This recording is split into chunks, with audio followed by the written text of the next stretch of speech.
काली नजर। माँ, माँ, अरे क्या माँ माँ कर रहा है? बकरी का बच्चा है क्या? अरे माँ, मजाक छोड़ो। मुझे फाइनली वो मेन चौराहे वाली दुकान मिल गई है। अब देखना, आपका बेटा दुगनी स्पीड से पैसा कमाएगा। ओफो, ये क्या? मेरी ऑनलाइन मेकअप क्लास चल रही है, इतनी जोर से क्यों बोल रहे हो आप दोनों? अरे मेरी धर्म पत्नी जी, मेकअप क्लास बाद में करना। वो चौराहे वाली दुकान मिल गई है हमको। अरे वाह, रुको मैं अपनी माँ को फोन लगाकर बता देती हूँ। अरे मैं भी अपने रिश्तेदारों को बता देती हूँ, कितनी खुशी की बात है। हाँ हाँ, मैं भी अपने दोस्तों को बता देता हूँ। 1 हफ्ते बाद रजिस्ट्री है। बस, घर में खुशी का मौका था। उन तीनों ने अपने अपने फोन उठाए और लोगों में बात फैलाना शुरू कर दिया। और रही सही कसर श्वेता बहू ने अपने पड़ोस में सबको बताकर कर दी। अरे वर्मा आंटी, अब हम भी जल्दी कार ले लेंगे, घर का रेनोवेशन होगा और ठाट से रहेंगे हम भी। अरे ऐसा क्या हुआ? लॉटरी बाटरी लग गई है क्या? अरे इस बार चौराहे वाली मॉल में हमको भी दुकान मिल गई है, दुकान नंबर 21, जो एकदम चौराहे पर है। अब ग्राहक बढ़ेंगे तो आमदनी भी बढ़ेगी ही ना। अरे वाह, कितनी खुशी की बात है। मैं बहुत खुश हूँ तुम्हें इतना खुश देख के। बाकी एक बात कहूँ, सबको मत बताते फिरना। किसी की नजर लग जाएगी तो खुशी की खबर वापस लौट जाएगी। हैं? ऐसे थोड़ी ना होता है, अब डरा रही हो। अरे सही कह रही हूँ, काली नजर कहते हैं इस चीज को, जब आप किसी को कुछ बताओ और वो काम बिगड़ जाए। अरे लेकिन मैं तो। तुमने सबको बता दिया ना? हाँ, फोन लगा लगा के। अब बच के रहना, काली नजर बड़ी खतरनाक होती है। श्वेता इतनी खुश रहती है कि वो वर्मा आंटी की बात पर ध्यान ही नहीं देती, जबकि पड़ोस में और भी लोगों से खुशी की खबर शेयर करती रहती है। अगले दिन राजेश बहुत दुखी होकर घर आता है। अरे बेटा, क्या हुआ? मुंह क्यों सूजा हुआ है? मधुमक्खी ने काट लिया क्या? माँ, वो दुकान किसी और के पास चली गई। किसी ने ज्यादा भाव लगा दिया। अरे पर बात तो आपसे हुई थी ना उस दुकान वाले की। हाँ, आज मैं टोकन अमाउंट देने गया था, तब मुझे पता चला कोई आकर सुबह मुझसे पहले ही ज्यादा अमाउंट दे गया। काली नजर। क्या? क्या कहा? वर्मा आंटी ने समझाया था कि किसी को बताना मत, वरना काली नजर लग जाएगी। अच्छा, तुम्हें उनकी बात मान लेनी चाहिए थी। उनकी बात मान लेती, लेकिन उसके पहले ही सबको बता चुके थे ना हम तीनों। अरे अगली बार से ध्यान रखेंगे। कोई भी नई चीज होगी तो किसी को नहीं बताएंगे। तीनों कुछ दिन ऐसे ही रहते हैं, पर एक दिन श्वेता को एक मेल आता है। राजेश, मेरा ऑनलाइन मेकअप कोर्स कंप्लीट हो गया, अब मैं खुद का पार्लर खोल सकती हूँ। अरे वाह, अपने मोहल्ले में ही खोलते हैं। ये जो घर के सामने दुकान है ना, वहीं। हाँ, यहाँ सस्ती भी मिल जाएगी। अगले दिन श्वेता वर्मा आंटी के पास जाती है मिठाई का डब्बा लेकर। अरे आओ आओ, कैसे आना हुआ? जोर से नहीं बोलूंगी। वो सामने वाली दुकान है ना, वहां मैं अपनी पार्लर की दुकान खोलने वाली हूँ, उसकी मिठाई है। अरे वाह, बहुत बधाई हो तुमको।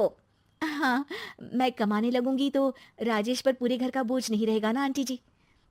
ये तो है, पर ये बता कि तूने ये बात किसी और को तो नहीं बताई ना? अरे नहीं नहीं, पिछली बार गलती कर दी थी, काली नजर लगी किसी की और राजेश के हाथ से वो दुकान चली गई थी। सबको मत बताना। चलो मैं चलती हूँ, कल दुकान की बात करने भी तो जाना है। अगले दिन श्वेता दुकान के लिए मालिक से बात करने जाती है। अरे लेकिन दुकान तो हम कल रात को ही किसी को दे चुके हैं। कल ही? हाँ, कल ही। 2 दिन बाद कोई यहाँ पार्लर भी खोल लेगा। आप कहीं और दुकान देख लीजिए। अरे पर हमको भी तो पार्लर ही खोलना था। हाँ भाई, ये एक ही दुकान है, आधी आधी तो नहीं दे सकता ना मैं। राजेश और श्वेता घर पर हताश होकर आ जाते हैं। इस बार तो किसी को बताया भी नहीं था, अब किसकी काली नजर लग सकती है? सुनो, तुमने माँ को बताया था क्या? अरे कैसी बात कर रही हो? माँ की नजर थोड़ी ना लगेगी। पक्का तुमने किसी को नहीं बताया था ना? सिर्फ वर्मा आंटी को बताया था, उन्होंने ही मुझे किसी को नहीं बताने को कहा। अरे यार, तुम भी सही हो। मेरी माँ को नहीं बताने को कह रही हो, पर वर्मा आंटी को बताना तुम्हें जरूरी लगा। अरे वर्मा आंटी ने ही तो काली नजर के बारे में बताया था ना, वो हमेशा हमारा भला ही तो चाहती है। मेरी माँ भी हमारा भला ही चाहती है।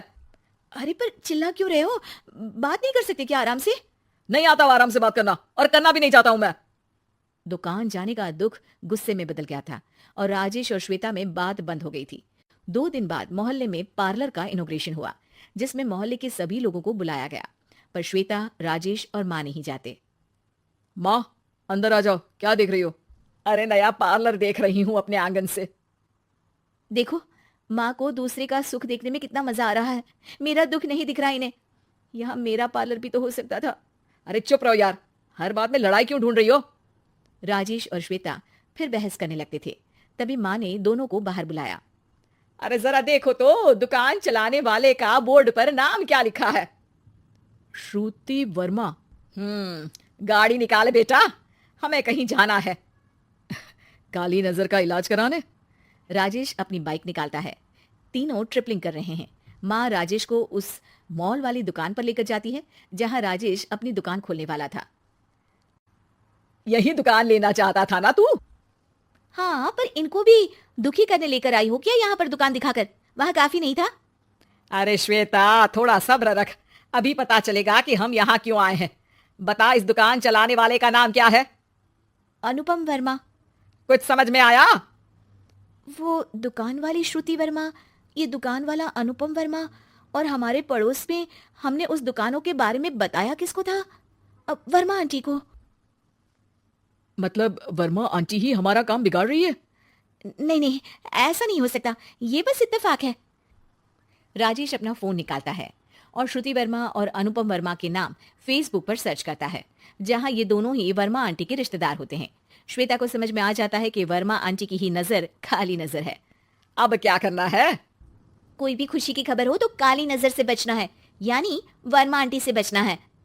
अरे पर मुझे ये समझ में नहीं आया कि वो हमारे साथ ऐसा क्यों करेंगी?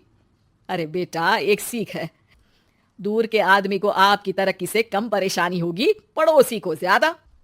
दोनों माँ की बात में हामी भरते हैं और अगला काम चुपचाप करने की कसम खाते हैं, ताकि आगे से वर्मा आंटी कोई काम ना बिगाड़ सके।